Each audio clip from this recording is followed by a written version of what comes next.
Nous sommes les Congolais, nous mourons Congolais, prêts pour la patrie, pour notre beau pays. Nous sommes les Congolais, nous mourons Congolais, prêts pour la patrie, pour notre beau pays. Congo, Congo, Congo, Mokaya Nzambe.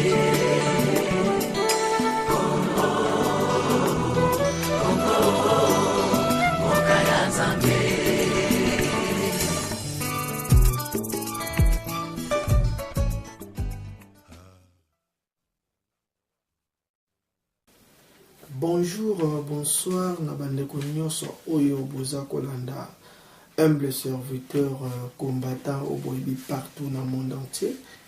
En tout cas, na pesi Nzambe merci na soirée ya lelo na opportunité oyo pesi ngai pour na kopesa moi nouvelle ou annonce oyo na bandeko combattant au bobanda kolanda humble serviteur depuis na banda komba na ngai jusqu'à nos jours. Donc, comme vous le constatez, c'est une annonce où on a salé au moins na boutou parce que dans les temps il y a réflexion, temps il y a concentration, il y a une loco oyo un serviteur à consolo la nabino na ngonga oyo. Donc, bande konanga comme vous le constatez, nazali moko ya babundeli ya Congo. Alors, bandeko belé batalakanga partout dans le monde entier. Nazwa ba offre oyo mbala ebele, mais ne karana lobaka, biso nous sommes des combattants. N'importe quelle offre bayamba ngone wanate, il faudrait d'abord consulter bandeko baza aux alentours ya nwana pona koyeba mamuke l'idéologie ya offre yango sokeza pona koyede biso na komba. Ou bien les carapona pour soutirer la voie et la résistance pour qu'il y ait un gouvernement en place pour qu'il ait le combat l'habitude de la solder dans les néas. Il y a un moment de bande kolanga et je m'attends pour que un serviteur anima offre oyo. Avant na koma na point ya koyeb sabino bosenga na ngai ya ko beaucoup d'années ya ngai na bino lelo. D'abord, on a signalé dans le monde entier, précisément un message sur RCK. Humble serviteur n'a représenté RCK sur presque depuis 2011 dans nos jours, c'est au moins 5-4 ans que j'ai été dans RCK. Na sali mosala nyonso oyo mouvement politique na biso et pesaki ngai na sala jusqu'à tel point que na à part vidéo na kuzu au balobaka le serviteur à s'entretenir qui aussi na ba leader ya RCK pour la solo la mamouke la bonne marche du parti pour tout mécanisme pour les bandini de évoluer. Alors à bon les déforme même le serviteur tant voici ça qui conversation là la bande RCK et là que le moro sans tabou un serviteur avait déposé donc on a sa lettre de démission non parce que un serviteur a ce plat que la RCKT les animaux et alima ba raison moko personnel aux ako infecté ou infecté qui ngai moko na ba membre ya RCK. Alors démocratiquement parlant un serviteur avait déposé la représentation à RCK en Afrique du Sud à l'époque tant Nazaraki. Et puis après, la nomination de nouveaux représentants, il y a Kiko Salema et Nanengepe, RCK et comment diriger Nabatu Mususu Oyo, ça n'a aucune importance de me sur la yango. Donc voilà. Yango moni bande konangai, tango un serviteur à l'ongwa qui na RCK, ba offre ya ki ma ebele, mais bon, on a bandaki nanga roboya pour des raisons personnelles. Nanenge lelo, le serviteur a offre à un parti politique. Naibi ke bande ko musubu se plana ngai tango na sala combat la libre. Donc quand je dis libre, donc c'était un combat qui n'appartient à aucun parti politique. Mais au moment sur le tas tout ça la politique, il faudrait aussi qu'on mette un peu faire, comment dirais-je, on a au moins comme exécuter aussi les besoins du métier ou bien du domaine où donc nous sommes dans un domaine politique et notre métier c'est toujours la politique. Alors un bon politicien, il faudrait qu'il ait là aussi et dans un noyau d'un parti ou bien d'un mouvement en caractère politique pour que idée naïe, projet naïe ou bien objectif naïe et la cadre peut conduire. Et par rapport à statut, à règlement, il y a n'importe quel mouvement politique ou parti politique où ils allaient balana na philosophie naïe. Il y a le humble serviteur, naïe quoi annoncer que je n'appartiens plus encore dans des groupements de combattants. Donc ils ont interprété la nenya mabete. Donc humble serviteur nazalaki combattant libre. Je faisais mes actions étant qu'un combattant qui combattait pour sa nation. Mais Léon a commis au sein de la parti politique. Donc avant que le quand même ait une mission et aussi une autorisation. Donc voilà, il y aura une structure où il faut cadrer au moins apparition nanga, dire nanga, donc comportement nanga, donc nuance pour nous compter dans détail. Il y a humble serviteur. Alors sans plus tarder, Mandeko, la ligne pénale annoncé bino. Le parti politique que humble serviteur a s'appartenir à date de ce jour. Donc, humble serviteur a qui sollicitait un parti politique au Batebele, peut-être bien on a mboka au Bovandi.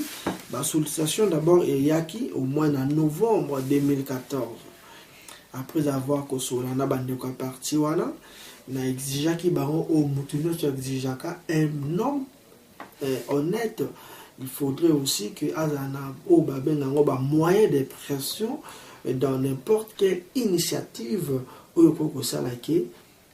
à s'appartenir peut amener un lutte ou leadership à bonne et de forme.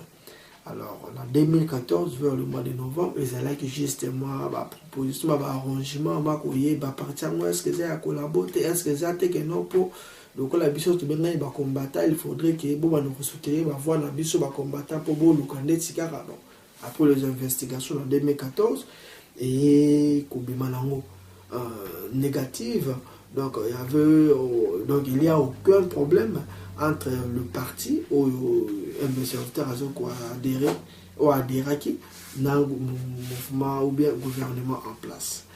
Et bien voilà, donc c'était au moins en février 2015 que un serviteur a qui condiment na bandoka parti politique wana ke naza d'accord on a représenté bino pour l'Afrique centrale. Donc c'était au moins à date du c'était plutôt en février 2015. Alors après avoir conçu sa clause na bango et pour Kokoma au moins le 19 février 2015, c'était au moins la date que humble serviteur avait reçu via email sa lettre de la nomination. Donc j'ai été nommé étant que représentant de mon parti pour l'Afrique centrale. Je m'excuse, Bandeko. Donc, bientôt là, MB Software n'a pas la tournée d'Afrique derrière le parti et derrière le projet, derrière l'objectif de la partie, pour tout mettre un peu renforcer l'idéologie à diaspora, surtout à combattre pour la nation. La Bandeko Nyonso en Afrique, la continent la biso, pour tous aller pemenu nakini, pour tout mettre un peu pour prévenir les enjeux au cas où ceux qui en monsieur Joseph Kabila a boycotté à pouvoir en bonne et due forme. Alors pour la bande de Zolanda, beaucoup de même serviteur parti politique à Mokombo dans mon ligne. Donc voilà, humble serviteur à partir il y a les lois à s'appartenir dans parti politique au Bébaline partout dans le monde, précisément en Allemagne, dans comme il y a le vert RDC. Donc c'est un parti politique qui est créé en 2005. Donc là je vois le 28 septembre 2005 par son président que je salue en passant. Mais c'est la mère Chimpi Fouti. Donc voilà le président fondateur et à partir le vers RDC. Donc parti na biso et c'est un objectif ya liboso, donc l'objectif à partir est nous basé sur le leadership à la magistrature suprême de la RD Congo par les élections libres et démocratiques. Donc to lingite que non to s'imposer ou bien faut tout y la rébellion té. Donc l'objectif c'est nous na niveau là. Donc nous voulons vraiment que nos magistrature na biso et zalanango arraché par voie makila peuple congolais. Donc arracher magistrature wana na voie d'élection, pas les élections en 2011 où ils allaient contester na batnos dans le monde, mais avec une élection très transparente pour permettre que parti politique na biso émerger na malamu na mboka na biso ya Congo. Alors, ce qu'on a dans le parti politique, donc, organe où il y a dans le parti politique, nous avons la présidence, nous avons le secrétariat général, nous avons la présidence régionale, nous avons le secrétariat régional, et nous avons aussi la trésorerie, il y a aussi les commissions du parti, et pour en finir, le membre du parti. Et donc, nous connaissons aux accolades de serviteurs, aux adhérents. Donc, les détails nous sont partis et que ça na petit écran, na bino, na sewana. Donc, email, le numéro à président, siège social est en Allemagne, mais siège est en nous basé na Kinshasa pour tous en bateau. Et donc, motiver un serviteur né à Gowana. Baleti à l'ibanda à diaspora, faut essayer. La partie est en Kinshasa. Donc, nous avons la facilité à n'importe quelle pression pour permettre que 2016 et les carbone et biforme la kimia et politique kanambe, M. Joseph Kabila a été à pouvoir na malembe pour permettre biso yotoya ko diriger mboka na biso na kimia nyoso. Donc voilà, donc un serviteur, j'ai été nommé comme président régional. Il y a parti le vers RDC pour l'Afrique centrale. Donc, pardon, pour l'Afrique australe plutôt. Donc, voilà un peu, on est là qui est en nomination, il y a un serviteur.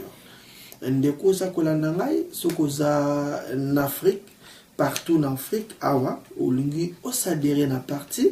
Donc, bah, détail, il y a un serviteur et qu'on a la wana nase.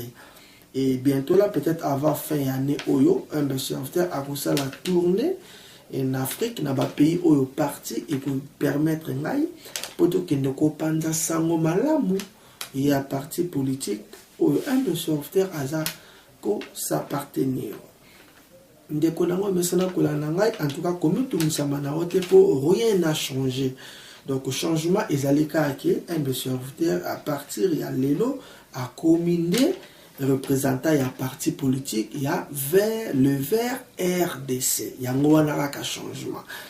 Donc, comme tout le monde un serviteur, comme un parti politique, c'est que tu es humble serviteur, je ne serai jamais corruptible. Donc, Moutou et Belingaï, ça la conviction que je suis toujours là. Et le mal et le bienfait encore où est motivé à s'adhérer à la partie, c'est parce que ils allaient partir pour créer une résistance, puis ils allaient partir, il y a des combattants. Donc, dans l'investigation, ils ont un financement, il y a un gouvernement en place où ils ont parti dans biso et c'est émergé. Ils allaient faire la cotisation à membres au parti nous ces alarango n'a pas passé na biso à caille au tout ça là les autres là qui est parti na biso et vivre nango na ba cotisation et des on a recouvert ça en avance que nous avons des partenaires très forts au sein du gouvernement il y a un pays et l'Europe donc on a même le président parti tout sur là qui n'a bien un serviteur il y a pas de problème pour lui ko lo bayango na bande konyoso. Donc voilà, représentation na biso, partenaire na biso, mingi bazala gouvernement mboka o bovandi surtout l'Europe wana parce que partis na ma crédibilité malamu yango zo mona ke ba partenaire makasi pe bazakoya.